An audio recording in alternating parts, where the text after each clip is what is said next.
Magandang araw mga kaibigan. Magkapet pandasal muna po tayo. Ito po si Father Nono. Mga kaibigan, napanood niyo na po ba yung You Changed My Life, ang latest sa tambalang Sarah Geronimo at John Lloyd Cruz? Simple lang po ang kwento.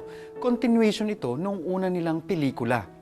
Ngayon, magnobyo't nobya na sila at ang hamong hinaharap nila ay paano maipadama ang pagmamahal sa isa't isa, lalo na at napaka-demanding ng iba pang aspeto ng buhay nila tulad ng karir at pamilya.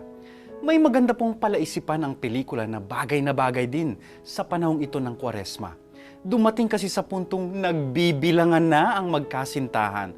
Mas mahal kita. Tingnan mo, ito ang mga nagawa ko sa iyo. Ikaw, kulang ang pag-ibig mo. Ayan, sounds familiar po ano, di ba? Bilangan, sino nga ba ang mas nagmamahal? Naisip ko po, gayon din minsan sa ugnayan natin sa Diyos. Madalas, nagbibilang din tayo. Ayan, nagsisimba naman ako, nagro-rosaryo naman ako araw-araw. Bakit Lord?